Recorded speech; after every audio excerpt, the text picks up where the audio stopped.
যাই মাত্র জিবরাইল আলাইহিস সালাম নবীর ডানে বামে যাই, নবীর ডাক দেয় না। এবার সবাই জবান খুলে বলুন, আমার আল্লাহ জিবরাইলের মনের খবর জানে কি জানে না? আল্লাহ রাব্বুল আলামিন বলেন, হ্যাঁ জিবরাইল, আমার নবীর হাত দিয়ে টাচ করে ডাক দেওয়া যাবে না, কারণ আমার নবীর শান পৃথিবীর কেউ বাড়ায় নাই। আমি আল্লাহ রাব্বুল আলামিন আমার বন্ধুর শান বাড়ায় দিয়েছি। ওয়ারাফানা লাকা যিকরাক, আল্লাহ রাব্বুল আলামিন বলে আমি বন্ধুর সম্মান বাড়িয়ে দিয়েছি। এক বছর বলে কতটুকু সম্মান বাড়াইছে, আরে বেটা তুই বুঝবি কি? রাসূল বলছে, আনা মাদিনাতুল ইলমি ওয়া আলিয়ুন বাবুহা, আমি হইলাম ইলমের শহর, আমার আলী হইল সেই শহরের দরজা। বিশ্বাসগিরি করবেন মৌলা আলী ছাড়া কি বিশ্বাসগিরি চলবে? সাবধান, মৌলা আলী রাদিয়াল্লাহু আনহুর বিরুদ্ধে কখনো যাবেন না। আহলে বাইতের সদস্য, পাক বান্দাদের অন্যতম সদস্য, মৌলা আলীর বেলায়েতের সম্রাট, মারিফাতের সম্রাট, যার চৌকাঠে প্রবেশ না করলে আপনি ওলি হতে পারবেন না। কথা বলেন ঠিক না বেটে?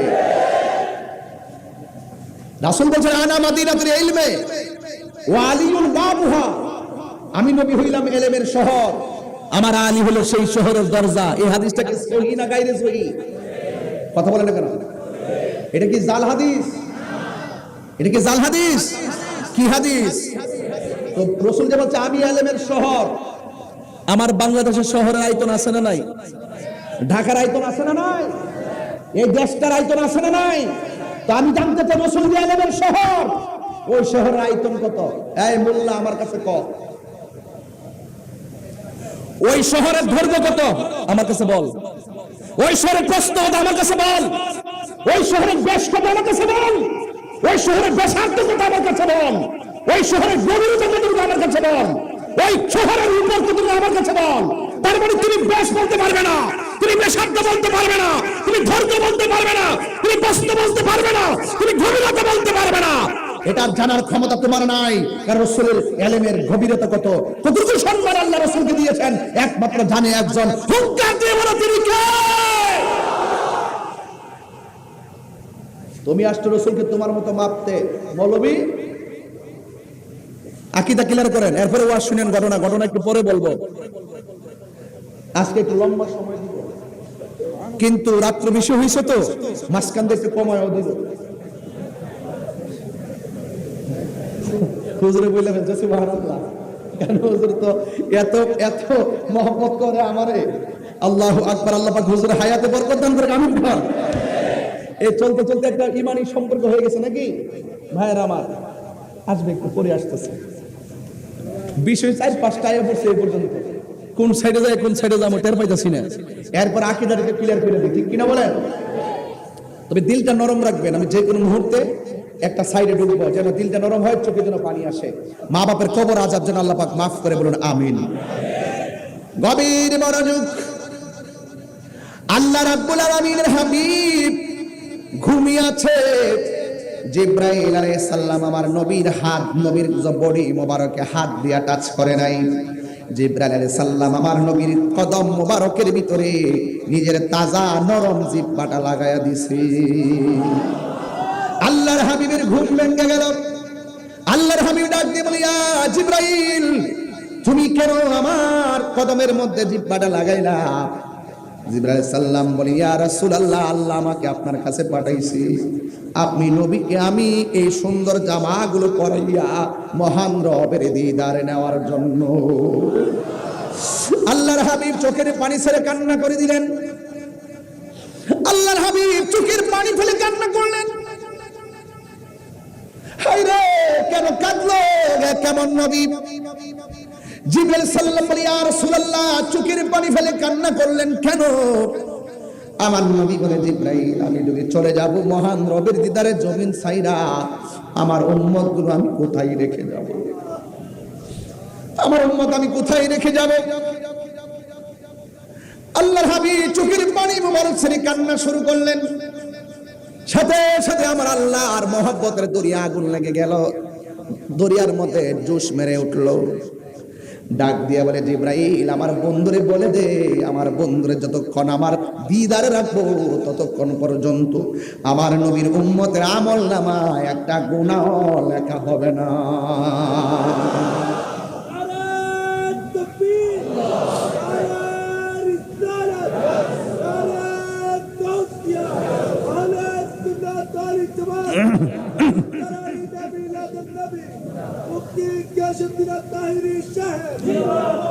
আমার যুবক ভাইরা আল্লাহ আকবার বলবেন না সবাই? আল্লাহর হাবিবের চোখের পানি মুবারক রেখে দিয়েছেন, আর আমার নবীর জবান বড়ি মুবারক সুন্দর জামা মুবারকটা লাগাইছে, লাগিয়ে আমার নবী রওনা দিয়েছে। এই ঘটনা কেন একটু দর্শি পরে বলবো। আমার নবী রওনা হয়েছে, হঠাৎ করে দেখতেছেন আমার নবীর সামনে একটা কবর দেখা যায়, রওজা দেখা যায়। আমার নবী বলে, আমি যেই মাত্র মহান নবীর দিদারে যাব গো, আমি তাকে দেখলাম আমার চোখের সামনে একটা কবর দেখা যায়, রওজা দেখা যায়। এই রওজা মুবারকটা অন্য কোন নবী রওজা মুবারক নয়, এই রওজাটা হলো হযরতে মূসা কালিমুল্লাহর রওজা। আল্লাহর হাবিব বলেন, আমি যেই মাত্র মূসা নবীর রওজাটা দেখেছি, আমি তাকে দেখলাম মূসা আলাইহিস সালাতু ওয়াস সালাম রওজার ভিতরে দাঁড়ায়া দাঁড়ায়া নামাজ পড়তেছি। এখন আমি পটিয়া থানাহাট বলতে চাই, আপনারা জবান খুলে বলুন, নবীগণ আপন আপন রওজা মুবারকে জিন্দা না মরা? আর জোরে কোন জিন্দা না মরা? আজকে বাংলাদেশে কিছু মানুষ আছে যারা আমার নবীকে জিন্দা নবী মানে না, আছে না নাই?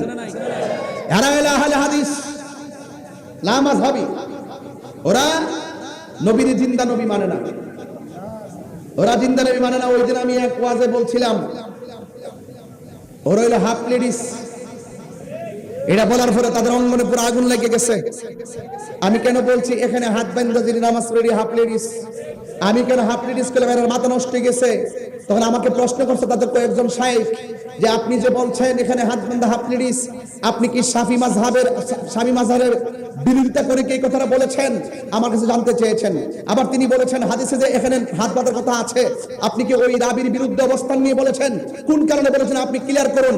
আমি বলেছিলাম, এখন আমি ক্লিয়ার করে দিচ্ছি, আমি কেন হাফ লেডিস বলছিলাম এখানে হাত বাঁধার কারণে। এখানে বাংলার জমিনে এমন কিছু মানুষ আছে, আমরা নাবির নিচে হাত বাঁধি কেন? তারা বলে আমাদের নামাজ হবে না, এখানে হাত বেঁধে নামাজ পড়তে হবে। এইভাবে বাধ্যবাধকতায় বাংলাদেশের মানুষের আমলকে নষ্ট করছে। আমি সেই সমস্ত ব্যক্তিদেরকে ইশারা করে বলেছিলাম, এরাই হলো হাফ লেডিস। কথা বলেন ঠিক না বেঠে?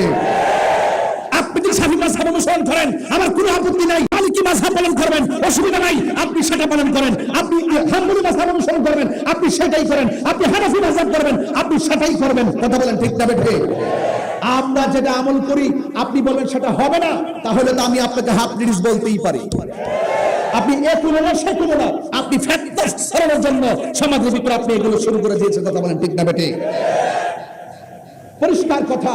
এই জন্য বলবো, এতদিন সমস্যা ছিল মসজিদের বাইরে, এখন সমস্যা ঢুকাই দিয়েছে মসজিদের ভিতরে। এটা কিয়ামতের আলামত। কথা বলেন ঠিক না বেঠে? এই সমস্যায় কি আপনারা থাকতে চান? থাকতে চান? এখান থেকে উদ্ধার হয়ে আসতে হবে।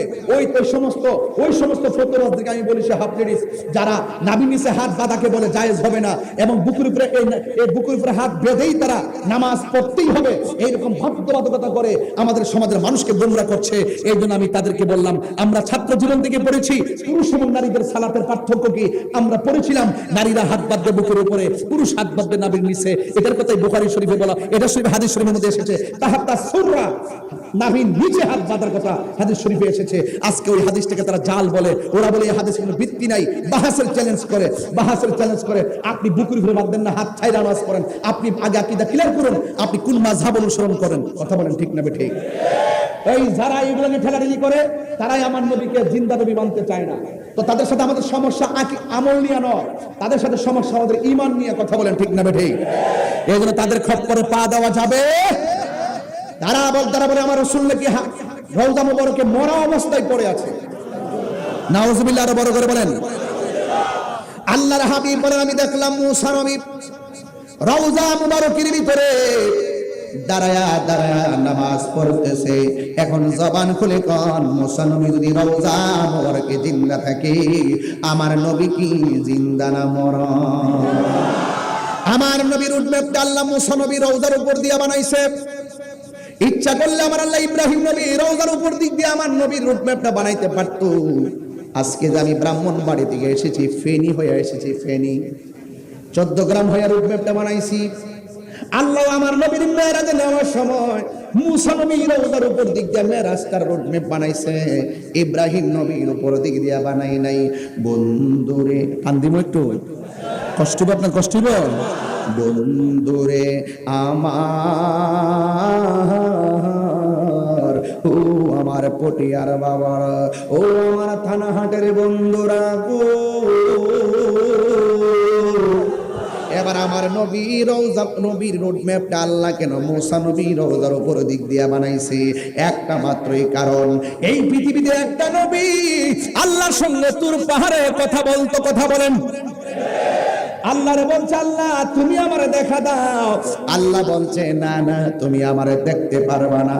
আল্লাহ বলছে, তুমি আমারে দেখতে পারবা না। আমি আল্লাহকে সহ্য করার ক্ষমতা তোমার নাই, আমি আল্লাহর নূরকে বরদাস্ত করার ক্ষমতা তোমারে আমি আল্লাহ দেই নাই। এরপর মুসা নবী মানে না, ওই আল্লাহ কথা বলতেছি, না দেখলে হয় না। আল্লাহ বলছে, ঠিক আছে তুমি তুর পাহাড়ে আইসো। যাওয়ার পরে 70,000 নূরের পর্দার ভিতর থেকে যাররা পরিমাণ নূরের ঝিলিকটা মারছে, মারতে দেরি মুসা নবী বেহুশ হয়ে তুর পাহাড়ে পড়ে গেছে। কিছুক্ষণ পরে উঠা বলে, আল্লাহ আমি দেখছিলাম তুর পাহাড়টা অনেক শক্ত, কিন্তু এখন দেখতেছি পুরা মাটি হইয়া গেছে, কিন্তু এই কেমন অবস্থা? আল্লাহ বলে, মুসা রে, ও মুসা, আমি বলছিলাম না তুমি আমার নূরের তাজাল্লি সহ্য করতে পারবে না? ও আল্লাহ, এই নি তুর পাহাড়ের অবস্থা।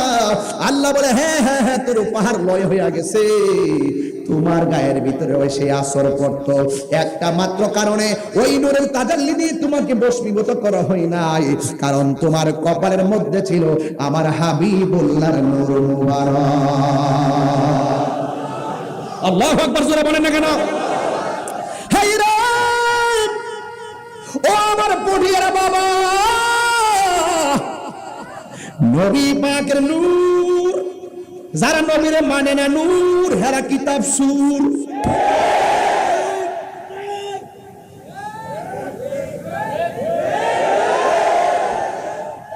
এরপর আমার নবী রাহমাতুল লিল আলামিন মুসা নবী রওজা মুবারকের উপর দিক দিয়া যায়, কি শান্তি লাগতেছে না ওয়াজটা? এটা ঈমান লাগেনি, ঈমান লাগেনি? আরে ভাই, আপনারা ঘটনা জানেন 22 বছরের বেটা, কিন্তু 12 বছর উপলক্ষে এই ঘটনাগুলো জানে না। এই কিশোর বয়সে প্রেম দিতে হবে, আমার নবীর মেরাজ বুঝাইতে হবে, নবীর নূর বুঝাইতে হবে, নবীর সম্মান বুঝাইতে হবে। কথা বলেন, কথা বলেন, ঠিক ঠিক বলেন। আজকে যুবকদের যে ইমেজকে হরণ করে দিচ্ছে ইমোশন, কথা বলে বলে এইটা করে না, হিটা করেন, এটা করে, হিটা করে, এমনি করে, এমনি করে, টাকা টাকা আনতে পারে, সম্মান আনতে পারে না। এগুলো কি এদের শিকার বেশি? ওয়াজ আইসা, এরা ওয়াজ আইসা ঈমান বুঝতে হবে। কথা বলেন, ঠিক না বেঠে? এই বংশ বুঝার টাইম এখন নাই, আকীদার কথা নাই। সবগুলো এই প্রজন্মের ম্যাক্সিমাম উলামায়ে কেরাম আইসাই বংশ আলোচনায় ব্যস্ত হয়ে যায়, আকীদার কথা কয় না। রিজিকের মালিক কে? মুসা নবী রওজার উপর দিক দিয়ে নবী যায়। মুসা নবী কি ঘুমায় না, নামাজ পড়ে? মরা না জিন্দা? তো মুসা নবী রওজার উপর দিক দিয়ে রুটম্যাপটা বানাইছে কেন? একটা মাত্র কারণে। মুসা নবী বলছিল, আল্লাহ তুমি দেখা দাও। আমার আল্লাহ দেখা দেয় নাই। তো মুসা নবী রওজার উপর দিক দিয়ে আল্লাহ নবীরে নিবে। ও মুসা, মুসা রে, তাকায়া দেখ, কালিমুল্লাহ কারে কয় আর হাবিবুল্লাহ কারে কয়? কালিমুল্লাহ কারে কয়, হাবিবুল্লাহ কারে কয়? তাকায়া দেখ। তুমি তো তোর পাহাড়ে আইসা আমার সঙ্গে দেখা করার জন্য, তুমি তো দেখো নাই, তুমি তাকায়া দেখো, আমার নবী আমার দিদারে আসিতেছে। What is the difference Kalim and Habib? Kalimullah হলো তিনি যিনি আল্লাহকে দেখার জন্য প্রস্তাব করে তুর পাহাড়ে যায়। হাবিবুল্লাহ হলো তিনি যিনি ঘরে ঘুমিয়ে থাকে, স্বয়ং রব তাকে দিদার দিতে চায়। এই কথার ওজন যদি বুঝেন তাহলে আমার সূত্র বুঝে যাবেন। আল্লাহ মানা নবী মানা নয়, নবী মানলে আল্লাহ মানা হয়, ঠিক কিনা? থাক এই লাইন দিয়ে লাভ না, কইলে কইবে যে গান টান গাই। আমি কিন্তু আপনার কারণে বহুত কিছু ছাইড়া দিছি, অনেক কিছু ছেড়ে দিয়েছি। এরপরে কিন্তু যেগুলো না বললেই নয়, আল্লাহ মানা নবী মানা, নবী মানলেই আল্লাহ মানা হয়। কথা বলেন। এই জন্য আমার নবী মসজিদে, আমার নবী ওই রওজাটা পার হয়ে একটা মসজিদের মধ্যে আমার নবী চলে গেছে। যেই মসজিদের ভিতরে যাইয়া আমার নবী 2 রাকাত নামাজ পড়েছেন, যেই মসজিদে যাইয়া আমার নবী 2 রাকাত নামাজ পড়েছে, আমি পটিয়া থানা হাট মানুষের কাছে জানতে চাই, আপনারা জবান খুলে কোন সেই মসজিদটা কোন দেশে? কথা কন না, কথা না। ফিলিস্তিন। এই যে ওয়াজ বুঝতে কেন তুলছি, এটা সমসাময়িক কথা না। আমি তো দেখে আসছি, আমি কাতারে যাইয়া জাতীয় মসজিদে জুম্মা পড়েছি। জুম্মা পড়ার পরে আমি সেই মসজিদে যাইয়া আমি ফিলিস্তিনের পতাকা নিয়ে সেখানে মিছিল করেছি। আমার কিছুক্ষণ পিছনেই ছিল ডক্টর জাকির নায়েক, ওই মিছিলে ছিল, আমি ছিলাম ওই ব্যানারে ছিলাম। সেই ব্যানার নিয়ে আমি সেখানে দাঁড়িয়ে আমি কই দিনের জন্য গিয়েছি, কোন দেশ থেকে গিয়েছি সেটা আমি দেখি না, কি হবে না হবে সেটা নিয়ে আমি ভাবি নাই। আমার কথা হলো মুসলমান নির্যাতিত হচ্ছে, বিশ্বের যে কোনো প্রান্ত থেকে প্রতিবাদের প্রয়োজন। কথা বলেন ঠিক না বেটাই? এটা কি পান নাই আপনারা? সেটা কি পান নাই? এবার বলেন, রাসূল মেরাজের সময় যেই মসজিদে গিয়ে 2 রাকাত নামাজ পড়ছে, মসজিদটা কোন দেশে? বড় করে কোন দেশে? এই ভিতরে সাউন্ড একটু তুইলা দেন। আপনাদের সিটাঙ্গা কিন্তু আমি গজল গাইতে আসি নাই, আমি ওয়াজ করতে আসছি। বলেন তো কোন দেশে? মাঝে মাঝে সঙ্গীত গাবো, তখন বলে ভোকালটা একটু বাড়াবেন, আবার ওয়াজের সময় কমাইলে আমাদের রিদম নষ্ট হয়ে যায়, কারণ আমার তো গজল গাওয়া অভ্যাস নেই। বাবা একটু সাউন্ডটা দাও না, ভিতরে সাউন্ডটা তুলে দেন। সাউন্ড খুব সুন্দর আজকে দেখলাম, বাহিরে খুব আওয়াজ শোনা যায়। মাশাআল্লাহ, আপনাদের এই সাউন্ড সিস্টেম আল্লাহ বরকত দান করুক। কেমন দিছি? ঠিক আছে না? এভাবে হয়, ভালোবাসা তো এটাকে বলে, ঠিক কিনা বলেন? আমি যেমন ওয়াজ করতেছি খুব প্রাঞ্জল ভাষায় বলার চেষ্টা করতেছি, ওরাও প্রাঞ্জল ভাষায় সাউন্ডটা দেওয়ার চেষ্টা করতেছে। এই জন্য আপনারাও প্রাঞ্জল ভাষায় ওয়াজ শুনতে চেষ্টা করতেছেন। কাহার কোনো দোষ? মাঝে তো কিছু অসঙ্গতি হতেই পারে। যাই হোক, এবার একটা প্রশ্ন করি, বলুন তো বাবা, কি আসছেন নাকি আপনি? আইসেননি? এই যে বেশাবা মানুষ খুব পাগল, তাই না দেখলে খুব অস্থির হয়ে যায়। ওই যে কয়েকটা আছে খুব জ্বালায় আমারে, মারহাবা জোরে কর। যাই হোক, এখন বলুন তো, এখন একটা প্রশ্ন, রাসূল মেরাজে যাওয়ার সময় যেই মসজিদে গিয়ে 2 রাকাত নামাজের ইমামতি করেছেন, জবানটা খুলে বলুন সেই মসজিদটা কোন দেশে? আরো জোরে, আরো জোরে। সেই মসজিদের নাম কি? সেই মসজিদের নাম কি? এটা মুসলমানদের কি কিবলা? আগে কোন দিকে ফিরে নামাজ পড়তো? এই মসজিদুল আকসা, ঠিক না বেঠিক? তাহলে এই মসজিদের মর্যাদা আমাদের কাছে আছে না নাই? এই মসজিদটা কোন দেশে? এটা পাথর দিয়ে বানানো হয়েছে, পাথরগুলো সমুদ্রের তল দেশ থেকে তোলা হয়েছে। মানুষের পক্ষে এই গভীর সমুদ্রের তল থেকে পাথর তোলা সম্ভব ছিল? আবার এই ক্যারেন দিয়া যেভাবে আমরা পাথর টানি, ওই মেশিন তখন ছিল? ওই পাথরগুলো জিনের মাধ্যমে তোলা হয়েছে। কিসের মাধ্যমে? ওই মসজিদে বানানোর সময় যে পাথরগুলো তোলা হয়েছে, প্রত্যেকটা পাথরের গায়ে লেখা ছিল সূরা ইয়াসিন। জোরে কন্যা সুবহানাল্লাহ। তো ওই কিবলা ফিলিস্তিনের, সেই মসজিদে আকসার কিবলাটাকে শুধু ফিলিস্তিনের একলা না সমস্ত মুসলমানদের? তাহলে প্রতিবাদকে শুধু ফিলিস্তিন করবে নাকি সবাই করবে? মুসলিম বিশ্ব জাগো জাগো, শোনো ফিলিস্তিনিদের চিৎকার। মুসলিম বিশ্ব জাগো জাগো, শোনো ফিলিস্তিনিদের চিৎকার। সময় এসেছে গড়ে দাঁড়াবার প্রাণের দাবি আল আকসা। এটা বলার আমি যখন হাত এভাবে করবো, আপনারাও করবেন এইভাবে, ঠিক কিনা বলেন? চিটাঙ্গের মানুষ তো আওয়াজ বেশি, বলেন মুসলিম বিশ্ব জাগো জাগো, শোনো ফিলিস্তিনিদের চিৎকার। সময় এসেছে গড়ে দাঁড়াবার প্রাণের দাবি আল আকসা। ঠিক শব্দ জোরে হয় নাই, জোরে করে বলতে হবে, তাইলে ঈমান বোঝা যাবে। কারণ ওই ফিলিস্তিনি ছোট্ট বাচ্চা বলছিল, এই ইসরায়েলের গুন্ডা বাহিনীরা, তোরা আমাদের মাথার উপর দিয়া তোরা কি করিস? ক্ষেপণাস্ত্র মারিস। একটা কথা মনে রাখিস, তোরা বোমা মেরে আমাদের জমিন দখল করতেছিস, আর ওই বোমার সামনে আমরা আল্লাহর জন্য বুকের তাজা রক্ত দিয়ে জান্নাত দখল করতেছি। তো সেই প্রেমিক হওয়া দরকার আছে না নাই বলেন? একটা ছোট্ট মেয়ে বলছিল, তোরা আমাদেরকে মেরে মেরে শেষ করছিস, মনে করেছিস আমাদের মাথার উপর দিয়ে মিসাইল ছেড়ে দিয়েছিস, আমাদের মাথার উপর দিয়ে রকেট বোমা মেরে দিয়েছিস, তোরা মনে করেছিস যে এই বোমার উপর আর কিছু নাই। তবে একটা কথা মনে রাখিস, তোদের বোমার উপরে আমাদের রব আছে, তোদের মাথার উপরে আমাদের রব আছে। সেদিন দেখলাম গাজার মুসলমান ছোট ছোট ঘাস হাতে নিয়ে তারা খাইতেছে। এটার জন্য আমি প্রস্তুত ছিলাম না। মুসলমান এখান থেকে হুঙ্কার দাও। অনেকে বলবে যে পটিয়া থেকে হুঙ্কার দিলে কি লাভ হবে, অস্ত্রের সামনে কি হুঙ্কারে কাজ হয়? এটা মিথ্যা কথা। অস্ত্র ছাড়াও হুঙ্কার দিলে কাজ হয়। বাবা শাহজালাল যখন এই দেশে এসেছেন, গৌরবদের মোকাবেলা কিন্তু গ্রেনেড হামলা দিয়ে করে নাই, গৌরবদের মোকাবেলা কিন্তু ওই বোমা ওই রকেট হামলা দিয়ে করে নাই। ওই গৌরবদের মোকাবেলায় তিনি আল্লাহু আকবার ধ্বনি বলেছিল, গৌরবদের বিল্ডিং ফেটে টুকরা টুকরা হয়ে গিয়েছিল। সেই শাহজালাল উত্তরসূরি পটিয়ার জমিনে আছে না? আওয়াজ করতে হবে, ঠিক আওয়াজটা জোরে হতে হবে, কথা বলেন ঠিক কিনা? আর না হয় বলে ঠিক না, বলবেন আল্লাহু আকবার, ঠিক কিনা বলে? মুসলিম বিশ্ব জাগো জাগো, শোনো ফিলিস্তিনিদের চিৎকার, সময় এসেছে ঘুরে দাঁড়াবার প্রাণের দাবি আল আকসা। আকসায় আমাদের চেতনা, আকসা কেড়ে নিতে দিব না, আকসায় আমাদের চেতনা, আকসা কেড়ে নিতে দিব না। দাও জুড়ে দাও ইমানি হুঙ্কার, প্রাণের দাবি আল আকসা। মুসলিম বিশ্ব জাগো জাগো, শোনো ফিলিস্তিনিদের চিৎকার, মুসলিম বিশ্ব জাগো জাগো, শোনো ফিলিস্তিনিদের চিৎকার, সময় এসেছে ঘুরে দাঁড়াবার প্রাণের দাবি আল আকসা।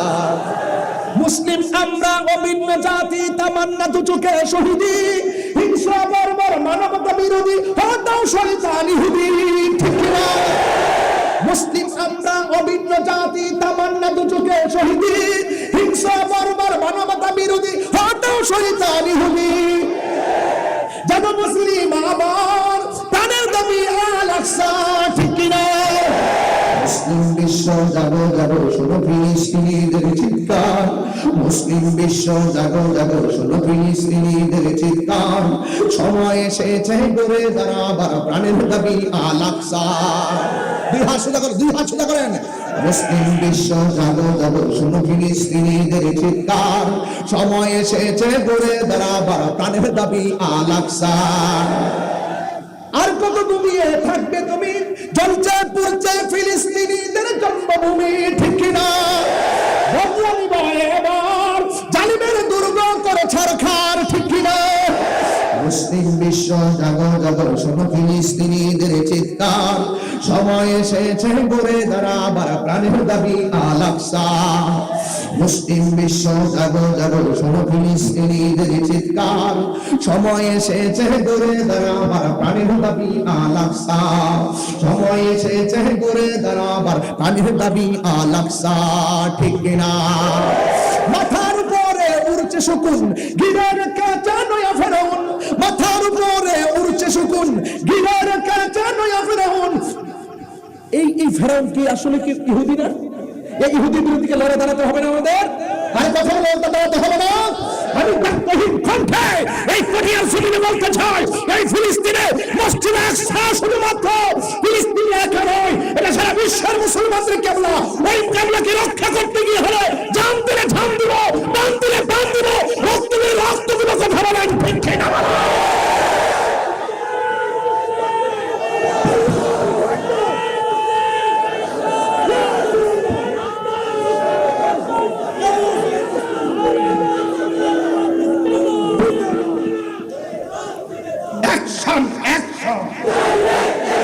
হাত তুলতে হবে, হাত তুলতে হবে।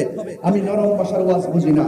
অ্যাকশন অ্যাকশন, ইসরায়েলের বিরুদ্ধে অ্যাকশন অ্যাকশন, ইসরায়েলের বিরুদ্ধে, ফিলিস্তিন ফিলিস্তিন জিন্দাবাদ জিন্দাবাদ, ফিলিস্তিন ফিলিস্তিন, বিশ্বের মুসলিম, বিশ্বের মুসলিম। সবাইকে প্রস্তুত? প্রস্তুত?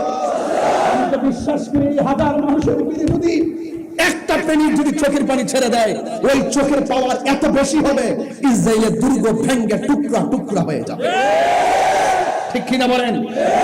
ভাই আমাদের মরতে হবে, আমাদেরকে কবরে পিছিয়ে দাঁড়াবেন না, আমাদেরকে কবরে চলে যেতে হবে, আমাদেরকে মরতে হবে। কিন্তু আমরা মরার মতো মরতে চাই, আজকে ছোট্ট বাচ্চা যদি বোমার সামনে আল্লাহর সন্তুষ্টির জন্য, নবী পাক এই ঘরে নামাজ পড়েছেন, এই মসজিদটাকে ধরে রাখার জন্য যদি তারা জীবন দিতে পারে, আমরা কি তাদের জন্য ঘাম জড়াইতে পারি না? আরো জোরে পারি না? আরো জোরে পারি না? যুবক ভাইয়ের আমার বড় কষ্ট হয়, ফেসবুকে উল্টা পাল্টা দেখো, ফিলিস্তিন চার্জ দিয়ে দেখো ছোট্ট বাচ্চারা কেমনে মরতেছে। একটা বাচ্চাকে দেখেন, ওই গর্ভবতী বাচ্চাগুলোর পেটের বাচ্চাগুলো গ্রেনেডের আওয়াজের কারণে বিকলাঙ্গ হয়ে যাচ্ছে। আমাদের ঘুম ভাঙ্গে সকালবেলা কাহারো ডাকে, আর ওরা বোমার আওয়াজের কারণে ঘুমাইতে পারে না। কথা বলেন ঠিক না বেঠিক? ওরা যদি এমন ভাবে নিজের জীবনকে বিলিয়ে দিতে পারে, আমরা কেমন মুসলমান? আমি প্রায় সময় বলি, তুমি মিসওয়াক করা ফজিলত তো জানো, খাবার শেষে মিষ্টি মুখের হাদিসটাও মানো। তুমি মিসওয়াক করা ফজিলত তো জানো, খাবার শেষে মিষ্টি মুখের হাদিসটাও মানো। শুধু হক কথাটা উচ্চ সুরে বলতে পারো না, অন্যায় দেখে বারুদ হয়ে জ্বলতে পারো না। কেমন মুসলমান তুমি একটু বলো না, কেমন তোমার ঈমান একটু ভাবো না। কেমন মুসলমান তুমি একটু ভাবো না, কেমন তোমার ঈমান একটু বলো না। মরবেন, মরা বড় কঠিন। বোমা হামলায় তারা মরেছে, আবার জাজিমে পশুকে ঘুমায়াও মরে। দুই মরার সহ্য কিন্তু একরকম না রে বাবা। আমার নবী বলে, আমি মেরাজে গিয়েছি।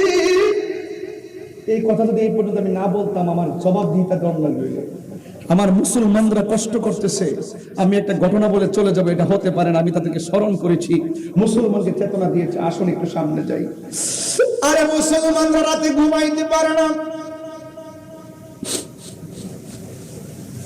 এক মহিলা দেখতেছি বাচ্চাটা রক্তাক্ত অবস্থায় কুলে নিছে, আরেক বাবারে দেখছি বাচ্চাটা কুলে, মনে করছি বাচ্চাটা মনে পিছন দিক দিয়া মাথা ঠেকাইয়া ঘুমাইতেছে, এমনি নিয়ে রাখছে।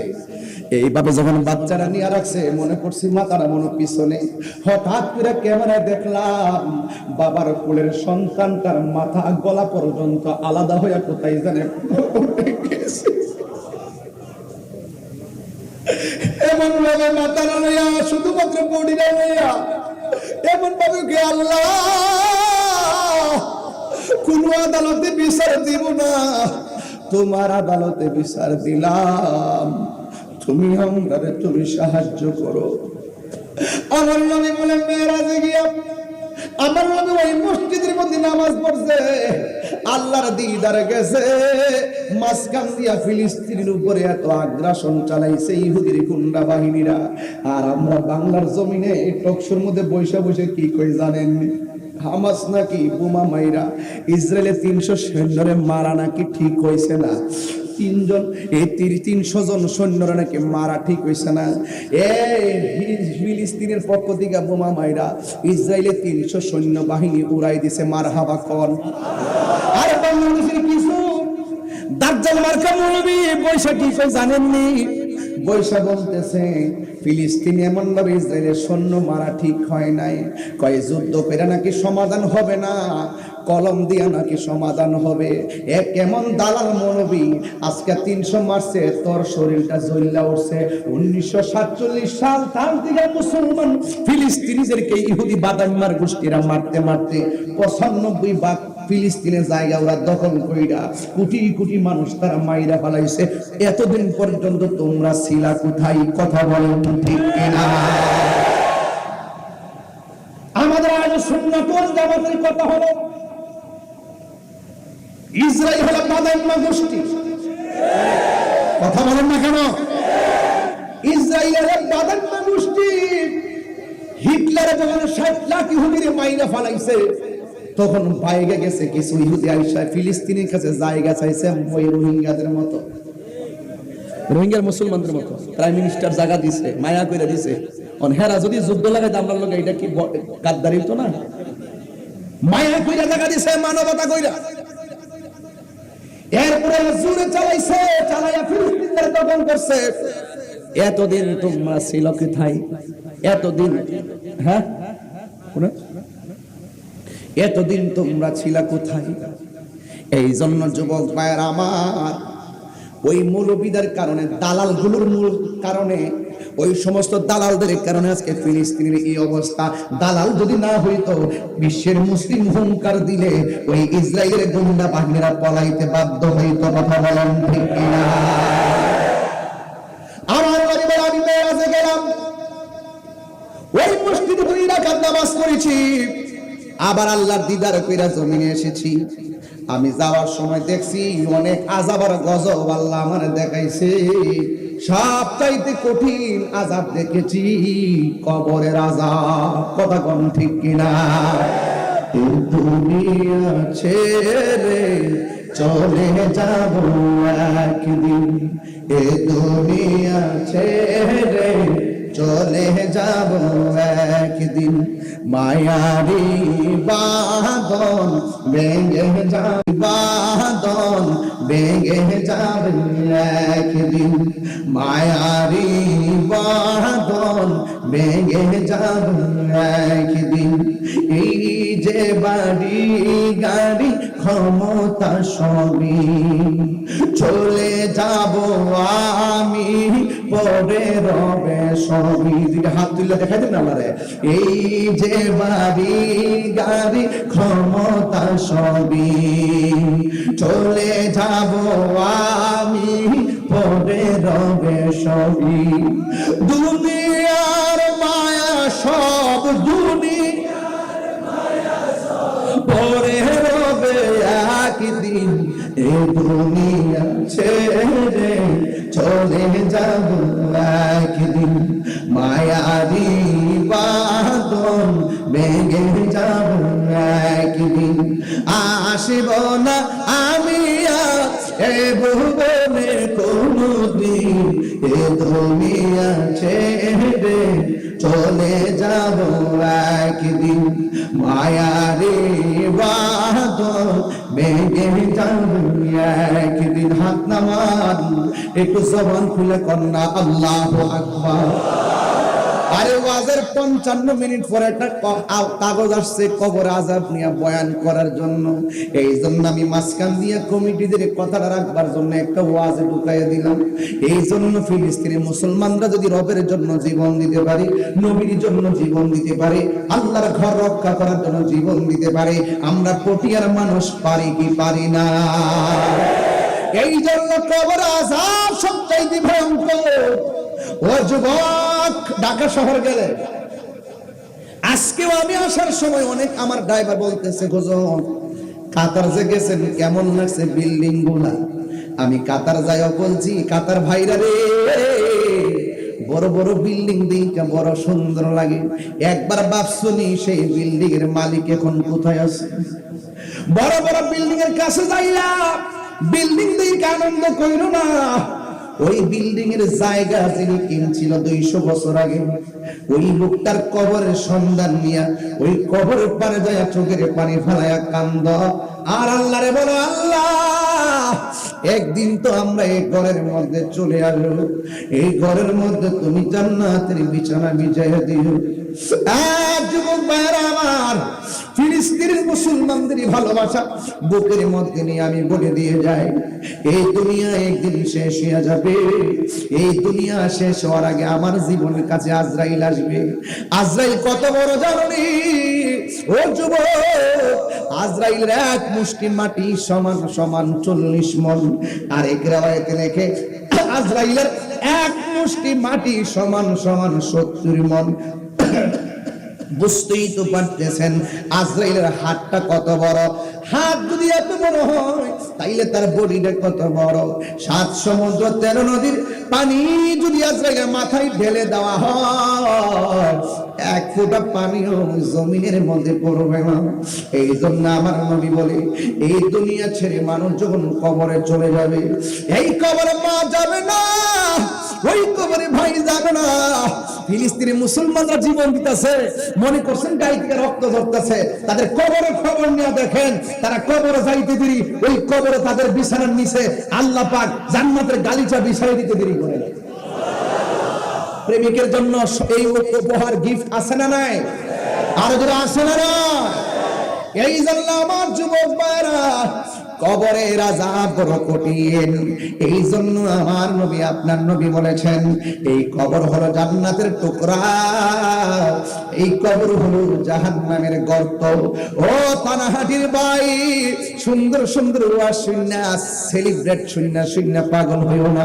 একটা বার নিজের কবরের খবরটা নিজে নেন। আমি কি করছি, কবরে গিয়ে কি জবাব দিব, আল্লাহর দরবারে আমি কি জবাব দিব? তাই তো আমার নবী, আপনার নবী রাহমাতুল লিল আলামিন বলে দিয়েছেন, বেনামাজি হইয়া কবরে গেলে 3টা শাস্তি অবধারিত। এক যুবকের দল সাহাবীরা বলে, ইয়া রাসূলুল্লাহ, আমি যখন টান দিব সবাই আল্লাহর দরদ মাখা কণ্ঠে ডাক দিবেন। সাহাবীরা ডাক দিয়ে, ইয়া রাসূলুল্লাহ, নবী গো,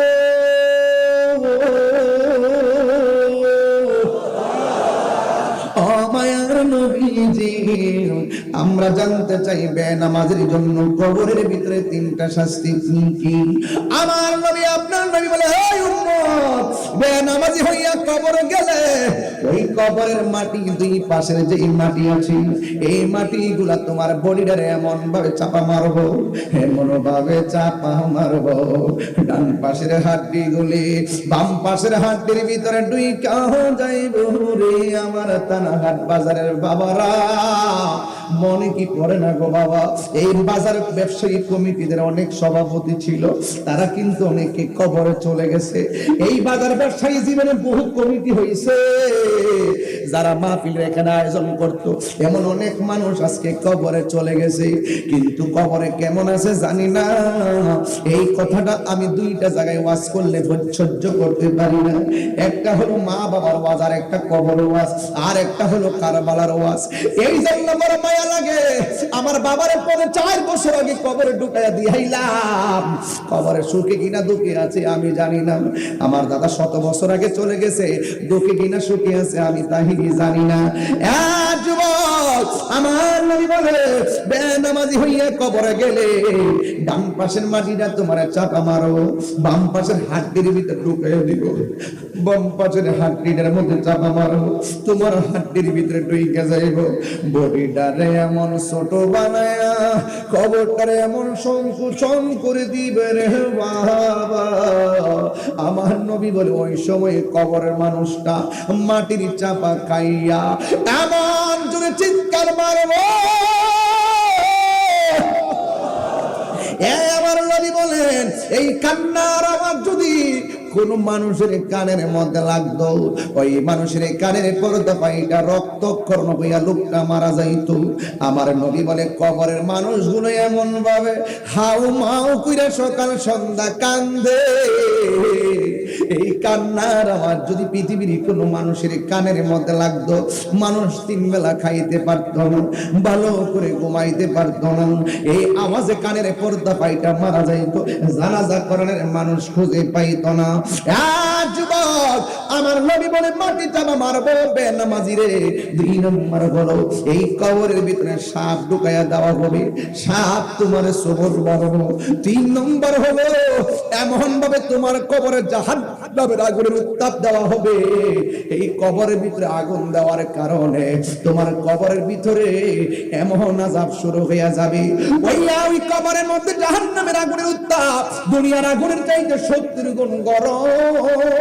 তানাহাট বাজারে আগুন লাগলে ফায়ার সার্ভিস আসবে, কিন্তু আমার ঘরের পাশে কবর, এই খবর নেওয়ার কোনো সাধ্য কাহার নাই। এই কবরে মানুষটা তোমার বাবা, কবরে সুখী কিনা দুঃখে আছে আমি জানি না। ও যুবকের দল, এই জন্য নামাজ পড়বেন। তাই তো আমার নবী, আপনার নবী বলেছেন কবরটা হলো জান্নাতের টুকরা, আবার কবরটা হলো জাহান্নামের গর্ত। যুবক, এই দুনিয়ার বন্ধুগুলো কোনো কাজে আসবে না। আমি মারা গেলে আমার সম্পদের ভাগ নেওয়ার মানুষ অভাব হবে না, কিন্তু আমার কবরের শাস্তির ভাগ পৃথিবীর কেউ নিবে না। শাস্তির ভাগ কি? আমার বডির পাশে আমার মা বসা থাকে, আপনার বডির পাশে আপনার ভাই বসা থাকবে। আজরাইল আয়েশা যখন আপনার রূহটারে নিয়ে যাবে, আপনার যেই যন্ত্রণা শুরু হবে, আপনার মরণের কষ্ট যে শুরু হবে, আপনার কষ্টের ভাগ নেওয়ার কোনো মানুষ থাকবে না। এই জন্য যুবক, পৃথিবীর কেউ আপন নয়।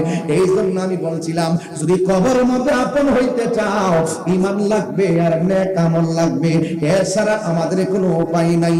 হেলাই হেলাই কার্য নষ্ট রে, পুরুষ নষ্ট হাটে, খারাপ রাস্তায় গাড়ি নষ্ট, নারী নষ্ট খোলা ঘাটে রে।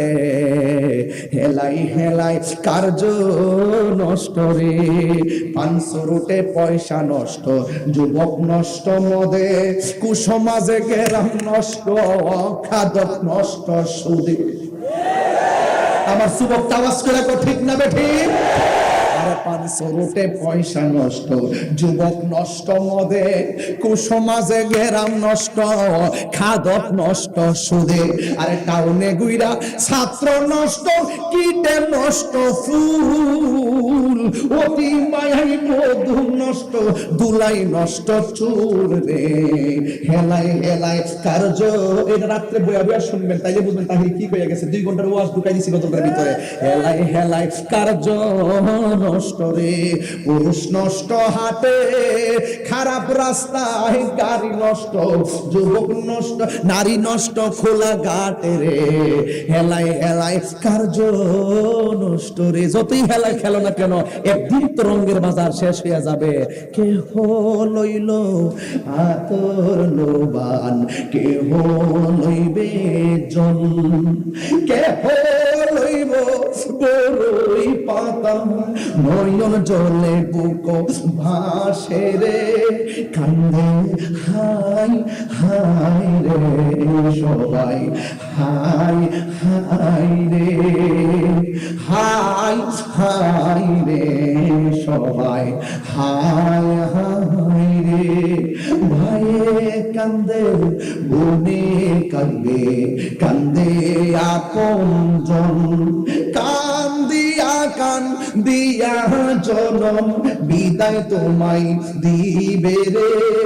কান্দে হাই হাই রে সবাই, হাই হাই রে, হাই হাই রে সবাই, হাই হাই রে। কেহ লইল আতর লোবান, কেহ লইল জল, কেহ লইল বড়ই পাতা, নয়ন জলে বুক ভাসে রে, কান্দে হাই হাই রে সবাই, হাই হাই রে। এ যুবক, মনটা দিয়ে এখন নরম হয়ে গেল। বুঝেছি বাবার কথা বুঝি মনে হইছে, মার কথা বুঝি মনে হয়েছে, দাদার কথা বুঝি মনে হয়েছে। একদিন আমিও চলে গেলে থানাহাট বাজারের মাহফিল আর আমার দাওয়াত করার জন্য যাবে না, আমার কেউ স্মরণ করবো না। আরে আমার কণ্ঠ দিয়ে কিছু কথা বলতে পারি দেখে আমার বাড়িতে মানুষের দাওয়াত করতে যায়। আমি একটু হুঙ্কার দিয়ে কথা বলার চেষ্টা করি বলে মানুষ আমার বাড়িতে দাওয়াত করতে যাই। একদিন যখন আমার কবরে চলে যাব, কেউ আমার বাড়িতে যাবে না, এই পৃথিবীর কেউ আমার বান্ধব হবে না। যদি আমার জীবনের ফাগলামিটা নবীর জন্য কইরা যাইতাম পারি, যেই কবরে পৃথিবীর কেউ যাবে না, ওই কবরে আমার লাশটা রাখবে, ওই কবরে আমার ভাইয়ের লাশটা রাখবে। কিন্তু ওই নবীর পাগল হয়ে যদি কবরের মধ্যে যাইতে পারি, আমার নবী কইব পাগল রে, দুনিয়ার যে ফাগলামি করছিলি আমি নবীর জন্য, আমার আহলে বায়তের জন্য, তোর ফাগলামি আমি মদিনার দিকে দেখছি। আমি তোর মাহফিলে দেখছি। যদি আমার নবী রাজি হইয়া যায়, এই পৃথিবীতে কেউ লাগবে না, আমার নবীর দুইটা হাত বাড়াই করবো, আয় আয়। এই কবর দুনিয়ার কেউ নেই, এই কবর দুনিয়ার কোনো মানুষ নেই।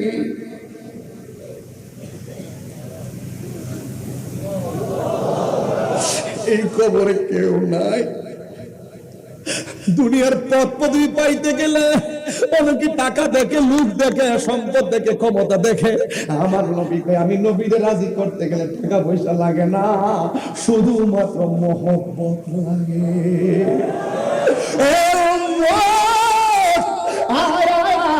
কবর ভিতরে কেউ লাগবে না রে, আমি নবীরে ভালোবাসা, মা বাপ চাইরা, আপনজন চাইরা, পরিবার চাইরা, দুনিয়ার সব ছাইরিয়া অন্ধকার কবরে আইছ। এই কবরে আমি তোর রিসিভ করার জন্য মদিনা থেকে তোর কবরে সশরীরে চলে এসেছি।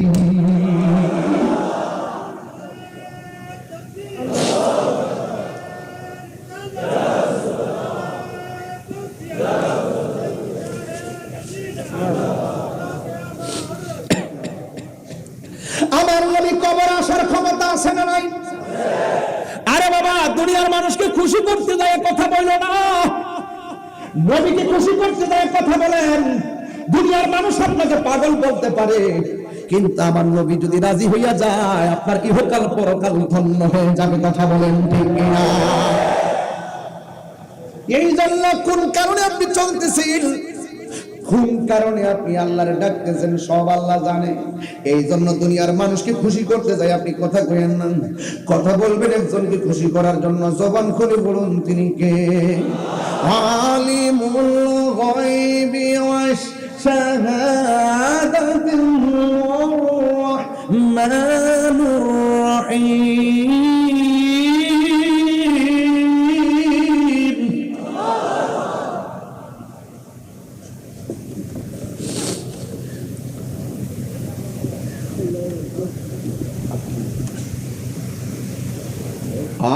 আলিমুল গায়বি ওয়াশ শাহাদাতুর রহমানুর রহিম।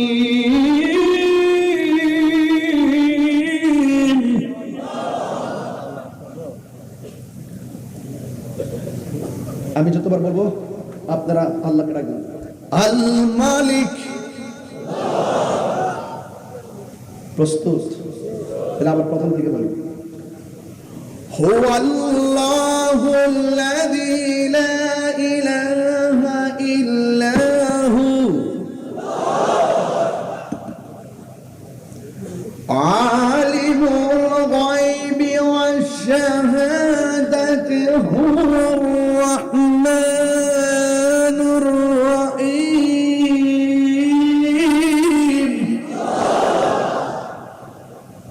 আল মালিক আল কুদ্দুস ওয়াস সালাম ওয়াল মুমিন ওয়াল মুহাইমিন ওয়াল আজিজ ওয়াল জব্বার ওয়াল মুতাকাব্বির। আল্লাহু আকবার বলে গেল। সব দেখেন কে? আল্লাহকে সন্তুষ্ট করতে কাজ করতে হবে। এক বাচ্চার মাথার খুব টুপি ছিল। আমার মাথা কি আছে? মাথায় খুব টুপি, মুখে খুব দাড়ি, আজান দিলেই নামাজ, আজান দিলেই নামাজ। ব্যবসা করতো। কি করতো? ব্যবসা। খুব ভালো ব্যবসা করতো, ওজন দিয়ে মাপের ব্যবসা। মানুষের কাছে খুব ভালো দাম, মানুষের কাছে খুব সম্মান, মানুষের কাছে খুব পিছন থেকে আপনারা বসুন, মানুষের কাছে খুব সম্মান। লোকটা মারা গেছে, জানা দেখি মানুষ কম না বেশি? অনেক বেশি। সবাই দেখছে লোকটা নামাজ পড়তো, সবাই দেখছে এই লোকটা রোজা রাখতো, সবাই দেখছে লোকটা খুব ভালো ব্যবসা করতো। তো যে লোকটা নামাজ পড়ে মুখে দাঁড়িয়ে আছে, চলাফেরা ভালো, নম্র ভদ্র, তার পিছনে তো ব্যবসা, তার ব্যবসা কিন্তু ভালো চলে, মানুষ বলে লোকটা ভালো আছে, সব ব্যবসায়ী। কিন্তু লোকটা যখন মারা গেছে, একদিন মরণ হবে কি হবে না? কথা কথা হবে কি হবে না? একদিন যখন মারা গেল, তখন ওই মুহূর্তে তার জন্য কবর করা হলো। কবরটা পুরা শেষ। হঠাৎ করে কুড়াইল্লা কোদাল দিয়ে যারা মাটি কাটে তারা দেখতেছে তার কবরের ভিতরে এক বিষাক্ত সাপ এসে গেছে। নাউজুবিল্লাহ, জোরে বল। এরপরে সাপ দেখলে কি আর এই কবর লাশ দাফন করবে? তার আরেকটা কবর করলো, আরেকটা কবর করা শেষ। এবার বলছে যাক, এবার সাপ টাপ নাই, যাই লাশ গিয়ে নিয়ে আসি।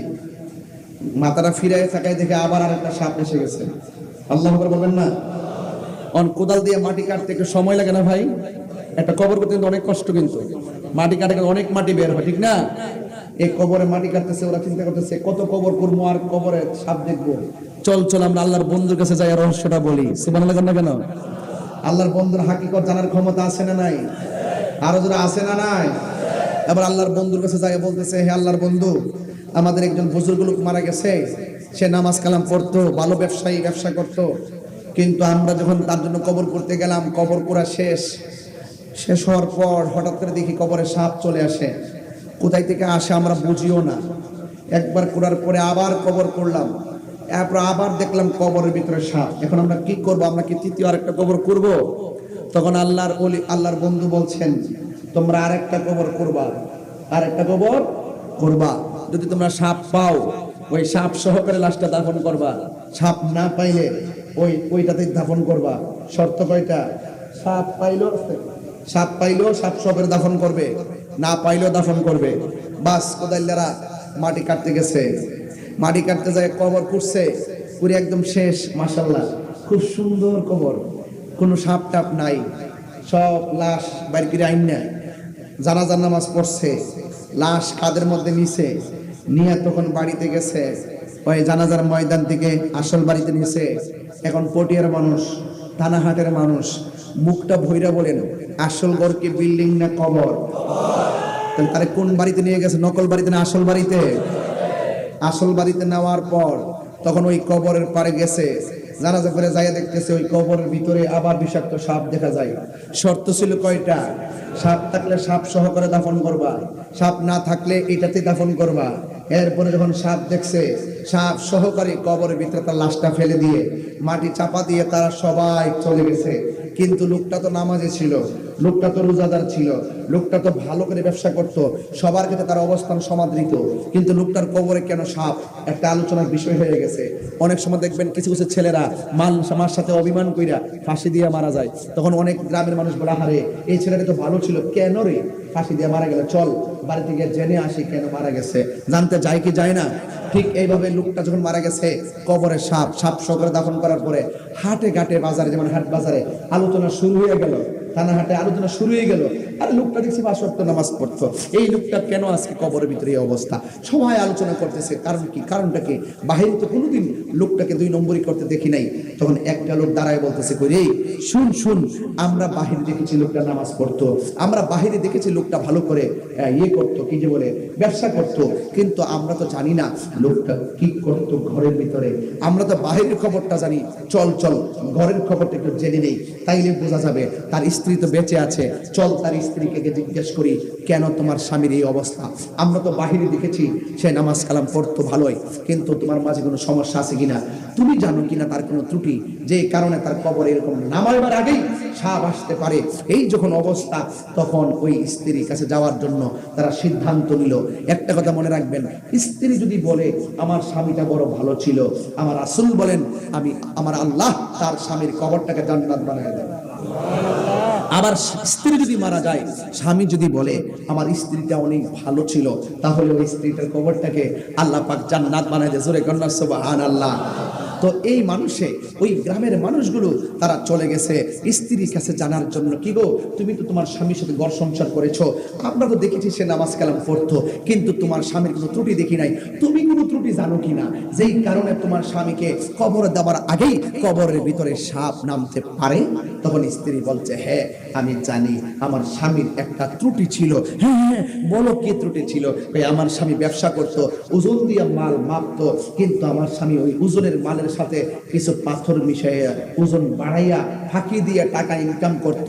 আমার মনে হয় এই কারণে সে দুনিয়াতে মানুষকে ফাঁকি দিয়ে গেছে, আর কবরের ভিতরে আল্লাহ পাক তার শাস্তির ব্যবস্থা করাই দিছে। এটাই হতে পারে আমার স্বামীর দোষ, এছাড়া আমি কোনো দোষ দেখি নাই। এখন প্রশ্ন হলো, মানুষ বলবে তোমাকে ভালো, মানুষ বলবে তোমার নামাজি, মানুষ বলবে তুমি আল্লাহওয়ালা, তোমার অন্তর খবর কেউ জানে না, একজন জানে, জবান খুলে কোন, তিনি কে? তাই প্রকাশ্যে গুনাহ করলো, গোপনে গুনাহ করলো, দেখে কিনা বলেন? এই জন্য আল্লাহর হাবিব বলছেন, হাসরের মাঠে 7 শ্রেণীর মানুষ আর সে আজিমের নিচে ছায়া পাবে। জোরে কোন কয় শ্রেণী? ওয়াজ তো একটু বাইরে যাবে, অসুবিধা হইব, একটু বাড়লে অসুবিধা হইব, তাই একটা জায়গা ঢুকাই দিলাম এখানে, এটা বোঝার জন্য বলছে। দুনিয়া থেকে এটা ব্যাত করে যেতে হবে, নাই লাভ উপায় হবে না। আল্লাহর হাবিব বলছেন, হাসরের মাঠে মানুষ কেউ গিরা পানিতে সাঁতার কাটবে, কেউ হাঁটু পানিতে সাঁতার কাটবে, কেউ কোমর পানিতে সাঁতার কাটবে, কেউ বুক পানিতে সাঁতার কাটবে, কেউ গলা পানিতে সাঁতার কাটবে, কেউ মাথা উড়াইলে পানিতে সাঁতার কাটবে। এই পানিগুলো কিন্তু বন্যার পানি না। গত কয়েকদিন আগে সাতকানিয়া বন্যা হলো, কয়েকদিন আগে চন্দনায় চক্রিয়া, সরি না আরেকটা আছে,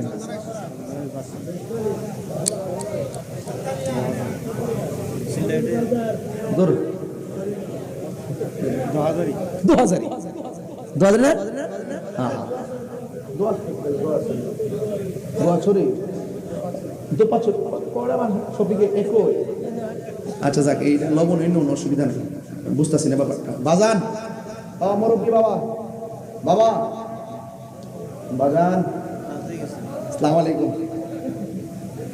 আচ্ছা আবার আইব, হ্যাঁ আবার মুরব্বীরা সম্মান করবেন, মুরব্বীরা হলে ঘরের সৌন্দর্য। কথা বলেন ঠিক না বে ঠিক? আমি ফাঁকে একটা সালাকি করে সালাম দিয়ে দিলাম, বাজারের উত্তর লয়ে এসেছে, ফাঁকে আমরা কাম করে ফেলেছি, আপনারা হাসি মারছেন। হ্যাঁ লাভ নাই, লাভ নাই, সালাম দিছে, আসসালামু আলাইকুম। এবার আমরা এটা জায়েজ নাই, এটা কি নাই যে আমরা আমার সালাম দিই, এইরকম প্রত্যাশা করা জায়েজ নাই। রাসূল নিষেধ করছেন যে কে আমাকে সালাম দেয় না কেন, আমার সালাম দেয় না কেন, হ্যাঁ আমি তো সালাম দিব, আমাকে সালাম দিবে তারা, আমি দিব কেন? হ্যাঁ এরকম ভাবে তারা কিছু প্রত্যাশা করে, গেল জায়েজ নাই। জায়েজ আছে? জায়েজ নাই, এগুলো কিন্তু রহস্য আছে। যাই হোক, ওয়াজটা কোথায় গেছিলাম?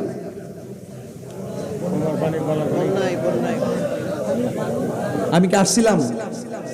আমি কি বন্যায় কিছু হালকা একটু পাশে দাঁড়িয়ে আসছিলাম?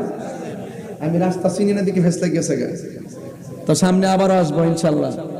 বিপদ যেখানে হবে আগায় যাবেন। আজকে তাদের বন্যা, কালকে আপনারও হতে পারে। কথা বলেন ঠিক না বেটি? আমি চেষ্টা করি যতটুকু আমার সামর্থ্য দিচ্ছে, আমি চেষ্টা করি। ওই গজলটা একটা গান আছে না, কেন কেমন গান নাই?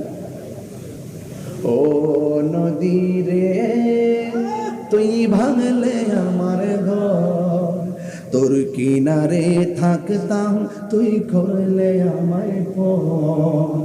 ও নদী রে তুই ভাঙলে আমার ঘর, তোর কিনারে থাকতাম তুই করলে আমায় পর।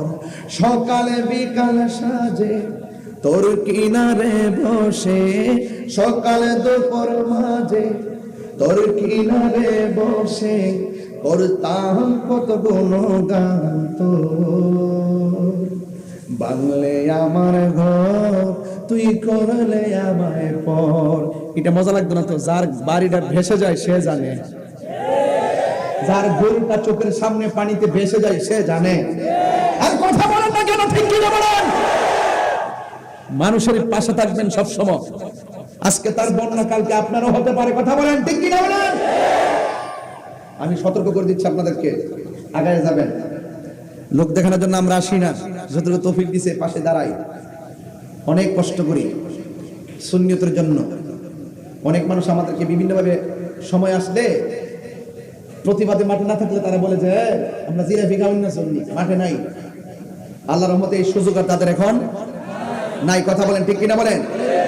যাক ভাইয়ের আমার, আমরা কাউকে দেখানোর জন্য আন্দোলন করবো না, আমরা একমাত্র আল্লাহ সন্তুষ্টির জন্য কথা বলবো। কথা বলেন ঠিক কিনা? ইজ্জতের মালিক কে? আরো জোরে, ইজ্জতের মালিক কে? মাশাআল্লাহ। পিছনে কি মানুষ দাঁড়িয়ে রয়েছে নাকি? ওইগুলা কি? ওইগুলো যদি আচ্ছা ঠিক আছে, মাশাআল্লাহ। ওরা কিন্তু অনেক কষ্ট করেছে না, প্রায় 15-2 ঘন্টা পর্যন্ত দাঁড়ায় রয়েছে। মারহাবা কোন আরো দাঁড়ায় থাকেন, একটু জিকির হবে ইনশাআল্লাহ। আজকে কি জিকির হবে ইনশাআল্লাহ? না, অনেকে মন্দ বলে এগুলা চলবে না বাবারে, আমি আর এগুলা তো নাই। এবার আমির বান্ডার দরবার শরীফে কি আসছিলাম আমি? মাগরিবের পরে খেলা হয়েছিল, এটা কি ফুটবল খেলা না প্রেমের খেলা? তানহাট কি আজকে প্রেমের খেলা চলছে ইনশাআল্লাহ? সকালবেলা যদি কেউ বলে মন্দ বলে, আপনারা কি জবাব দিতে পারবেন ইনশাআল্লাহ? ফেসবুকে কেউ যদি আমাকে গালি দেয়, আপনারা উত্তর দিবেন আসসালামু আলাইকুম, ঠিক আছে কিনা বলেন? আজকে আমার গালি দিচ্ছে, আমি 2-3টা রিপ্লাই করছি আসসালামু আলাইকুম, মারহাবা কোন।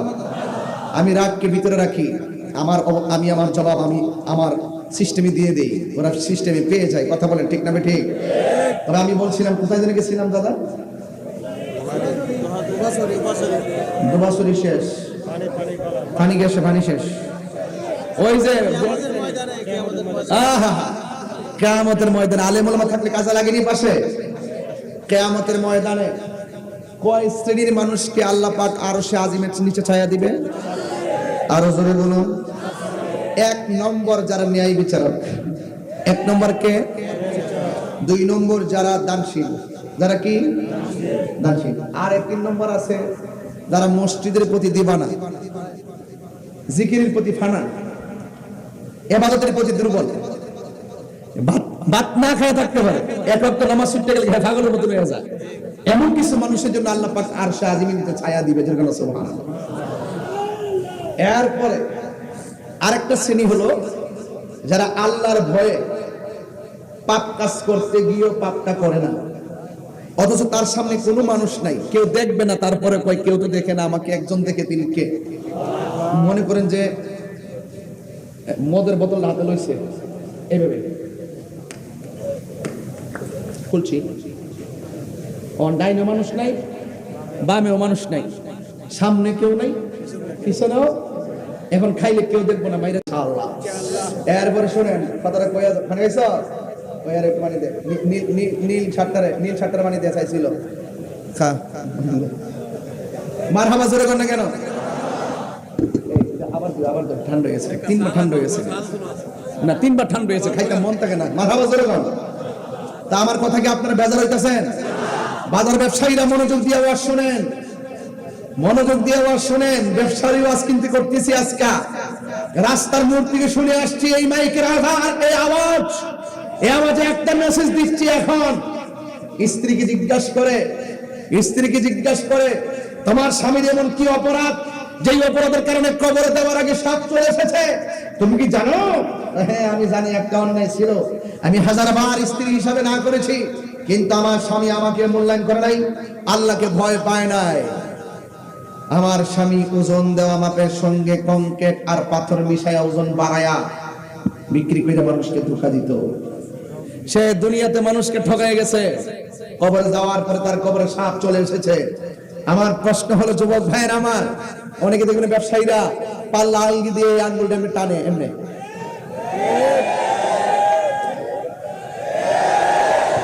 কি টানে কিনা, এমনি আপেল যখন কিনে দেখবেন ঠুঙ্গার আছে না, লিখে থাকো, যেটার মধ্যে দেয় লিখে থাকো। আর এই প্যাকেটটা কি, প্যাকেটটা আমরা লাগে কি কর, হ্যাঁ শিল প্যাকেটটা কি, যেটা আপেল গুলো রাখে আর কি, আপেল মালটা রাখে, দেখ কাগজের ঠুঙ্গা, হ্যাঁ ঠুগোই পলিথিন না, ঠুঙ্গা ওই যে এটার কি, দেখবেন ঠুঙ্গার নিচে কাপড়ের এত বড় একটা টুকরা লাগা, এটার দাম ওই 500 গ্রাম। কথা কোন ঠিক না বেঠে? তুমি গ্রাম দিয়ে মানুষকে ঠকাইবা, আঙ্গুলে চাপ দিয়ে মানুষকে ঠকাইবা, মনে রাখবা কবর গেলে কবর যাওয়ার পরে সাপে কামড়াবে, যে মানুষকে ধোঁকা দেয় তাকে কবর গেলে বোকা হয়ে তামসা দেখতে হবে। আজকে কিন্তু পাথরের সাথে চালের সঙ্গে কেউ পাথর মিশাই না, ধানের সাথে কেউ মিশাই না, কিন্তু দুধের সঙ্গে ঠিকই পানি মিশাই। কথা বলেন ঠিক না বেটে? দুধের মধ্যে কি পানি মেশানো যাবে? দুধের সাথে কি পানি মেশানো যাবে? আরো যারা দুধের সাথে পানি মেশানো যাবে? তাহলে দুনিয়ার মানুষকে কেউ ঠকায়া কেউ বড় হতে পারে, আর কেউ বড় হইতে পারে? আল্লাহর হাবিব বলেন, এই কবরের ভিতরে সাপ, এই সাপ এসে তোমাকে ধ্বংসন করবে। বুখারী শরীফের মধ্যে এসেছে, এই সাপের মুখের মধ্যে দাঁত থাকবে, দাঁতগুলা হলো 70 গজ লম্বা। এই সাপের মাথার মধ্যে মহিলাদের চুলের মতন চুলের গোছা থাকবে। সাপের গায়ের মধ্যে এমন দুর্গন্ধ থাকবে, এই দুর্গন্ধ কোনো মানুষের নাকের মধ্যে লাগলে ওই মানুষটা কলেরা হইয়া সেকেন্ডেই মারা যেত। এই জন্য যুবক ভাইয়েরা আমার, প্রকাশ্যে যত গুনাহ করি না কেন, কেউ না জানলে একজন জানে। জবান খুলে বলুন তিনি কে? এই জন্য আল্লাহর ডরায় যারা হারাম খায় না, মনে করেন কেউ বাবার ট্যাবলেটটা হাতে লইছে, ফকের থেকে বাবার ট্যাবলেটটা বাইর করছে, কইরা মুখে দিবে, এই মুহূর্তে হারে মানুষ তো দেখে না, আমার তো আল্লাহ দেখে।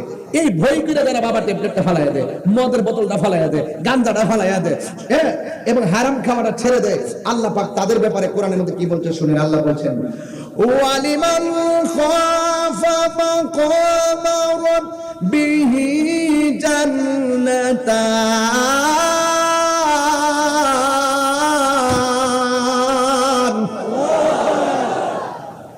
যারা আল্লাহকে ভয় করে পাপ কাজ ছেড়ে দেয়, এদের জন্য জান্নাত কয়টা? দুইটা। জান্নাত কয়টা?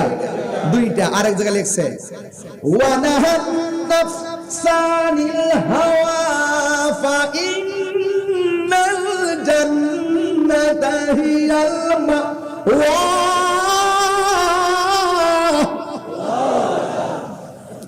যারা আল্লাহকে ভয় করে পাপ কাজ ছেড়ে দেয়, এদের জন্য জান্নাত আছে না নাই? এই জন্য যুবক ভাই আপনাকে বলতে চাই, এখন আওয়াজ করে বলুন, হারাম চলবে না হালাল চলবে? গাঞ্জা না, গাঞ্জা ওই টুট করছে না, গাঞ্জা গাঞ্জা কথা বলো, গাঞ্জা না কোন না বেড়া, গাঞ্জা, মদ, ফেন্সি, ইয়াবা, ডেন্ডি, সুদ।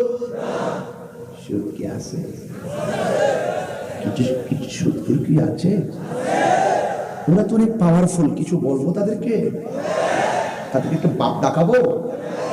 সুদ খাওয়া কি হালাল না হারাম? মোল্লার কথা না আল্লাহর কথা? যে ব্যক্তি সুদ খায় তার 70টা গুনাহ, এর মধ্যে সর্বনিম্ন গুনাহ হলো নিজের মায়ের সঙ্গে জিনা করা। এরপরে কি আপনি সুদ খাবেন ভাই? যদি হালাল খান, সুদের টাকা দিয়ে পোলাও কুরমা খাওয়ার দরকার নাই। আমি হালাল টাকা দিয়ে শুটকির ভর্তা দিয়ে ভাত খাবো, গুড়া মাছ দিয়ে ভাত খাবো, পুঁই শাক দিয়ে ভাত খাবো, লাল শাক দিয়ে ভাত খাবো, উস্তাবাদি দিয়ে, করলা দিয়ে ভাত খাবো, কিন্তু হারাম টাকা দিয়ে পোলাও কুরমা খেতে রাজি না। কি হবে বেঁচে থেকে? কি হবে বেঁচে থেকে? অযথা বিদ্যা শিখে যদি না করতে পারি শুধুমাত্র সমাজটাকে, ঠিক কিনা? কি হবে আলেম হয়ে ইমাম সাজে সমাজেতে যদি না হক কথা উচ্চ সুরে না বলিতে? চাকরি বই করো যদি ছেড়ে দাওয়াই না গদি, চাকরি বই করো যদি ছেড়ে দাওয়াই না গদি, কি হবে ধোঁকা দিয়ে আল্লাহকে? কি হবে বেঁচে থেকে? অযথা বিদ্যা শিখে যদি না করতে পারি শুধুমাত্র সমাজটাকে, ঠিক কিনা? কি হবে আকাশ চুয়া বিলাসবহুল বাড়ি গাড়ি না খেয়ে কত মানুষ পরপারে দিচ্ছে পারি? কি হবে আকাশ চুয়া বিলাসবহুল বাড়ি গাড়ি না খেয়ে কত মানুষ পরপারে দিচ্ছে পারি? আজরাইল আসবে জবে মাটিতে পড়ে রবে, আজরাইল আসবে জবে মাটিতে পড়ে রবে, কোনো কাজে লাগবে না তোর বিল্ডিংটাকে। কি হবে বেঁচে থেকে? অযথা বিদ্যা শিখে যদি না করতে পারি শুধুমাত্র সমাজটাকে, যদি না করতে পারি মাদক মুক্ত সমাজটাকে, ঠিক কিনা? তাহলে আজকে থেকে আমরা হারাম কি চলবে? সুদ, সুদ, ঘুষ, চুরি, ডাকাতি, জিনা, বেবিচার, মুনাফিকি। আমরা সমাজে মুনাফিক বেশি, আমরা সমাজে মুনাফিক। এই যে আল্লাহর ওলিরা আসছে, আমি এখান থেকে যাওয়ার পরে দেখবেন ওরা আবার কমেন্টস করবে ভণ্ড। কি বলবে? ভণ্ড। তোদের ভণ্ড শব্দ শুনে তোদের সাথে দ্বন্দ্ব করার সময় নেই। তোদের হাজার কথার জবাব আমার একটা উপস্থিতির মাধ্যমে হয়ে যায়। আমি সেইগুলো নিয়ে ভাবি না। আমি পৃথিবীর কারোর দালালি করি না, আমি মদিনার দালালি করি। মদিনার গোলামি ও মুর্শিদ মোরে, মদিনার গোলামি, মদিনার গোলামি ও মুর্শিদ মোরে। শান্তি লাগেনি? গাই না তো দুঃখে গাই না। আমি যেই সুন্দর সুন্দর শান পারি গাই না, এগুলি কাইটটা নিয়ে বাজনা দিয়ে সাইরা দেয়। আবার মেয়েরা নাচানাচি করে, ছেলেরাও নাচানাচি করে, টিকটক বানাইয়া ইনকাম করে। এই জন্য ওদের খাবার এখন বন্ধ করে দিয়েছি।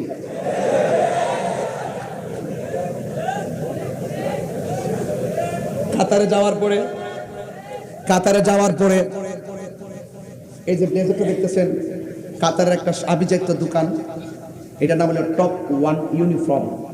টপ ওয়ান ইউনিফর্ম বাঙালি চিরস্তিটা 10 বছর ছিল না, চিনো না তুমি? তো আমি যে হোটেলে ছিলাম এটা দা ভিক্টরি হোটেল। এটা হলো বর্তমান যুবলীগের খুব ভালো কেন্দ্রে পুষ্টি আছেন, তার নাম হলো এম সাইফুল আলম ভাই। যাই মাত্র শুনেছেন আমি কাতার গিয়েছি, তিনি বলছে কোনো বাসায় থাকবেন না। ওই যে আলহাজ সালম ভাইয়ের বাসায় সবকিছু ওকে, বিশাল বড় অট্টালিকার মতো। বলছে আপনি আমার হোটেলে থাকবেন। এত চেষ্টা করেও আল্লাহর বান্দাকে কোনো হাদিয়া দিতে পারি নাই, এবং খাবার দাবার থাকা টাকা সব ইজিলি আমাকে, ওই যে নবীর গোলামি করি, মারহাবা জোরে কন্যা গেলে। এরপরে জায়গা জায়গা বাংলাদেশের বহু বিশিষ্ট ব্যবসায়ীদের কাছে আমি গিয়ে মিলাদ ক্যাম্প করেছি, মারহাবা জোরে বল। অনেকে চেষ্টা করেছে বিভিন্নভাবে আমাকে হ্যারেন্স করার জন্য, কিন্তু পারে নাই। রক্ষা করার মালিক কে? এগুলো চিন্তা করি না। যাই হোক, জীবন একবার, মরণ মরণ একবার, মরণ একবার, জীবন বারবার। জীবন মরণ একবার, জীবন বারবার। আমি যখন জীবন পেয়েছি আমার মরণ হবে, আবার কি জীবনটা কবর গেলে পাবো না? তাহলে জীবন বারবার, মরণ একবার। মৃত্যুর পরে যে জীবন পাবো, এরপরে আর কোনো মৃত্যু নেই। তো যাক, আমাকে কাতার প্রবাসী যে ভাইয়েরা আমার দাওয়াতি মানে যুব কাফেলা সহকারে এবং বিশিষ্ট ব্যবসায়ীরা, রিপন ভাই, আলম ভাই, ইসমাইল খান ভাই থেকে শুরু করে যারা জুয়েল সহকারে যারা আমাকে খুব ভালো সাপোর্ট দিয়েছেন, আরো অনেকে, অনেক হোসেন ভাই সহকারে, সবাই একবারে নাম তো হিসাব নাই, সবাই আমার চিনে। আমি সবারে দেখি নাই, দেখেছি, ভালো লাগছে। তবে এতটুকু বলতে চাই, যেখানে যাই সত্যের কথাই বলি। কথা বলেন ঠিক না বেঠে? তো সত্যের পথে থাকলে লাভ না লস, আর লাভ না লস। আমার একটা খুদে ভক্ত আছে যিনি আমাকে নিয়েছিলেন, আলহাজ মোহাম্মদ সালম খান ভাইয়ের ছেলে, নাম হইল কদর। এই ছেলেটা আমার জন্য এমন কান্না করছে, আল্লাহ যেন সবাইকে হেফাজত করবেন, আমিন। তো যাই হোক বাবার আমার, আমি যে শান বলি, আপনার কি কষ্ট পান? কষ্ট পান? তাহলে এখন বলুন বাবা কোমরে, বাবা কত কত রিকোয়েস্ট হইতেছে আজকে। তবে একটা কথা বইলা দেওয়া যায়, আপনারা কি আমার প্রতি রাগ হইছেন? আমি যে মাইক ধরছি কতক্ষণ জানেন? বলেন তো। হ্যাঁ, আধা ঘন্টা। তোর গড়ি নষ্ট, আধা ঘন্টা তোর গড়ি নষ্ট। বেড়া 2 ঘন্টা স্টেজে বসছে, 2 ঘন্টা 10 মিনিট আমি যাচ্ছি স্টেজে, আধা ঘন্টা হয়েছে। খাওয়ালো প্রেম থামতো না ক্যামেরার সামনে। প্রেমের সময়, ও আচ্ছা, প্রেমের সময় মারহাবা জোরে কোন গেলে গা কান্দায় না ও ভান্ডারি, কান্দায় না ও ভান্ডারি, বুকে নাও আমায়, কিছু চাই না শুধু মাত্র বলল, কিছু চাই না শুধু মাত্র, কান্দায় না ও ভান্ডারি।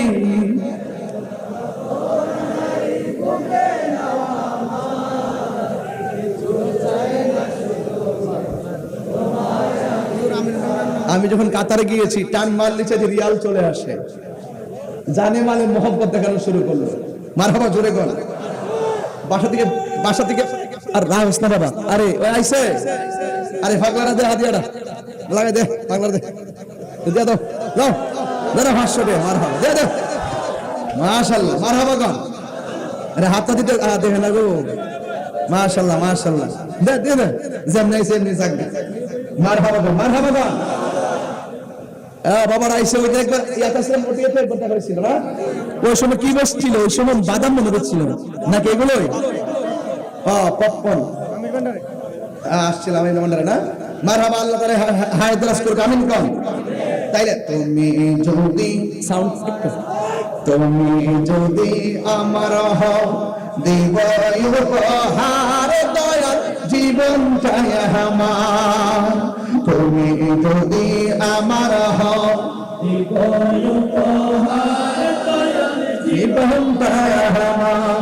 তুমি বললে চলে যাব, তুমি বললে চলে যাব, যে তাই সে তাই কিছু চাই না শুধু তোমায় আমি চাই, কিছু চাই না শুধু তোমায় আমি চাই। কান্দায় না ও বন্দারি বুকে দেওয়া মায়, কান্দায় না ও বন্দারি বুকে দেওয়া মায়, কিছু চাই না শুধু তোমায় আমি চাই বন্দি, কিছু চাই না শুধু তোমায় আমি চাই না।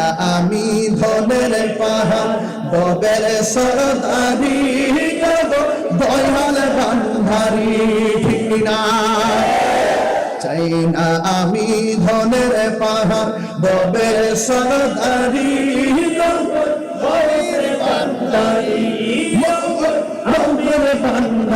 মন চাই শুধু ধরে রাখতে, মন চাই শুধু ধরে রাখতে বুকে তোমায়, কিছু চাই না শুধু মাত্র তোমায় আমি চাই ভান্ডারি, কিছু চাই না শুধু মাত্র তোমায় আমি চাই। কান্দায় না ও ভান্ডারি বুকে নেওয়া মায়, কান্দায় না আমি ভান্ডারি বুকে নেওয়া মায়, কিছু চাই না শুধু মাত্র তোমায় আমি চাই। বলেন না কিছু চাই না শুধু মাত্র তোমায় আমি, আবার আবার চাই না আমি, তুমি যদি আমার হও দিব উপহার জীবনটাই আমার। সবাই তুমি যদি আমার হও দিব উপহার জীবনটাই আমার, জীবনটাই আমার। তুমি চাইলে চলে যাব, তুমি চাইলে চলে যাব, যে তাই নাও সে তাই, কিন্তু চাই না শুধু তোমায় আমি চাই ভান্ডারি, কিছু চাই না শুধু মাত্র তোমায় আমি চাই। আমার মনে হয় আপনারা লাইটটা জ্বালাইলে মনের ঘরে আলো জ্বলে যাবে। কথা বলেন ঠিক না? একটু মোবাইলে লাইটটা জ্বালাই দেন, আমি মন মজায় কইয়া যাই মুর্শিদ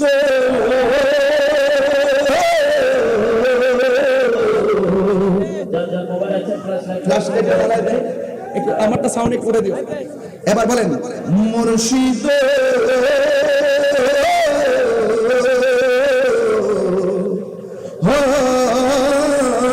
মুর্শিদ, মারহাবা কইতেন না? মুর্শিদ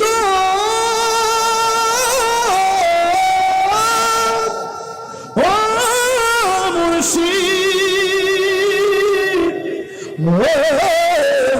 দয়া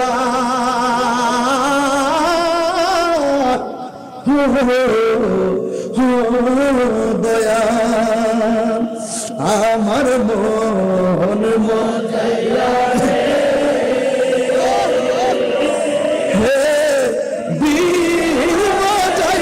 মুর্শিদ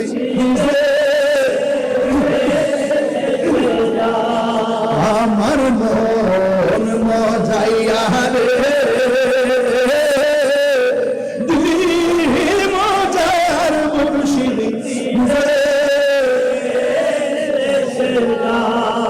মুর্শিদ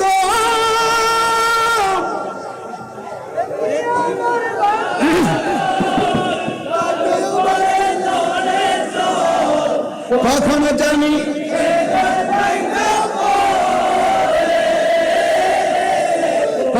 জানি আহবের নেওয়ারি রে কাঁচা বাঁশের বেড়া রে আহবের নেওয়ারি রে কাঁচা বাঁশের বেড়া রে বাজার লুটিয়ে নিল চোরাহি রে আমার মন যাইয়া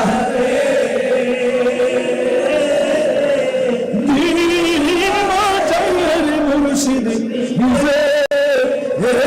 দেশে যাও আমার মন যাইয়া রে যাইয়া মুর্শিদ দেশে যা সবাই কি খুশি না বেজার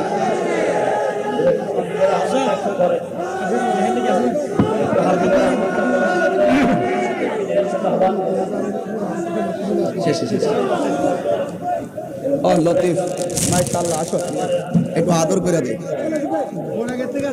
মাশাআল্লাহ আমাদের চিশতি টিভির পরিচালক মোহাম্মদ আব্দুল লতিফ আমি কাতার থেকে এসেছি সে আমাকে আগে শুভেচ্ছা দিতে চেয়েছিল আলহামদুলিল্লাহ সুন্নিয়তের পক্ষে সে কাজ করে এবং আমি চেষ্টা আপনাকে দিচ্ছি বাংলাদেশ থেকে সুন্নিয়তের প্রতিনিধি করার জন্য কাতার আলহামদুলিল্লাহ যাক আল্লাহ কবুল করুক আমিন আমিন কাম আমি হব মদিনা সারা বেলা জারদার রোজার কিনারে কেটে যাবে দিন আমার আমি হব মদিনা সারা বেলা জারদার সালাম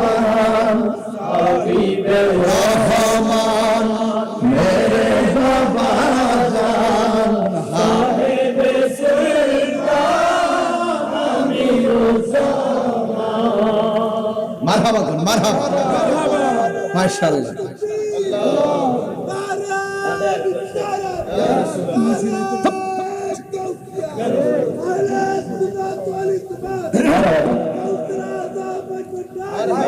মারহাবা মারহাবা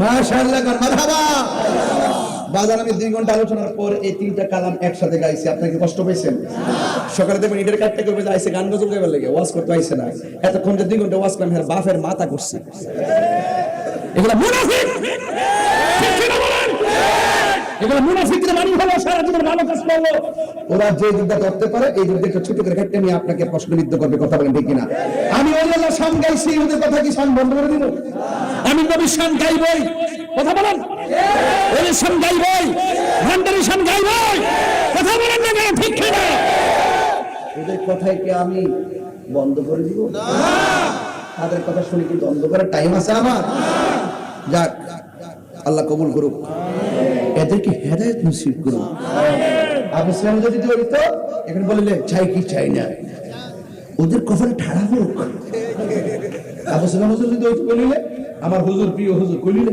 ওদের কপালে ঠাড়া হোক ওটা তো স্যান্ডেল এদিকে পড়ে না এদিকে পড়ে ওরা স্যান্ডেল এদিকে পড়ে না এই আঙ্গুল দিয়ে পড়ে না এই আঙ্গুল দিয়ে পড়ে কুল্লু নাফসিন যায়কাতুল মউত এমনি ঠিক আছে কিনা ওরা তো ডলার কি কালার পাল্টায় চিৎকার মেরে কোন ঠিক না বেটি আমি বলতে নিদান কালে থাকিও নবী গো আমার সামনে দেখিব আপনাকে আপন নয়নে ইয়া রাসূলুল্লাহ ইয়া হাবিবাল্লাহ শুনেছি হাদিসে দেখিলে আপনাকে জীবনে গুনাহ জড়িয়া পড়ে দিবেন গো দেখা দয়া করিয়া ইয়া রাসূলুল্লাহ ইয়া হাবিবাল্লাহ ইয়া রাসূলুল্লাহ ফিসুরে ভাইরা মন খারাপ করে থেকো না জুড়ে বলো রসুল চাই কি চাই না দরকার আছে কি না আরো জুড়ে ইউনিভার্সিটি ভাইরা দরকার আছে কি না মা বলে আমি দেখলাম গড়িয়ে তুলি ফেলে গেল, জিজ্ঞেস করলাম খেয়ে, তিনি বলে আমাকে চিনো না, আমি পেলাম আদম সফিউল্লাহ। মনে বড় আশা ছিল যাব মদিনা, আমায় তুমি দেখে দাও। ঠিক না ঠিক? আমার রসুল চাই কি চাই না? মদিনা যেতে চাই কি চাই না? শিশুরে ভাইয়েরা, ওই বাতিলদের কপালে ঠাড়া পড়ুক।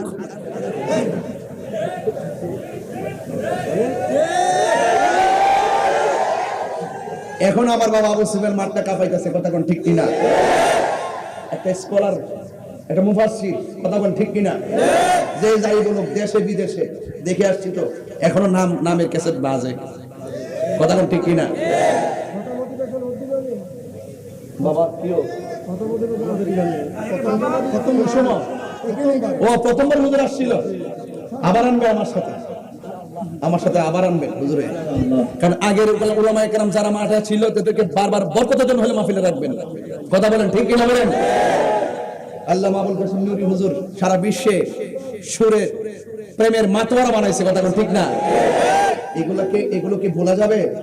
এগুলা ভোলা যাবে? আল্লামা আব্দুল মান্নান জিহাদি শেখ, ওই আমাদের অঞ্চলে গিয়ে 27টা কূপ আছে গায়ের মধ্যে, আল্লামা আকবর রেজভী হুজুর মাদ্দাজ রহমাতুল্লাহ আলাইহি কূপ খাইছে, মাইর খাইছে, শেরে বাংলা রহমাতুল্লাহ আলাইহি মাইর খাইছে, কথা ঠিক কিনা বলেন?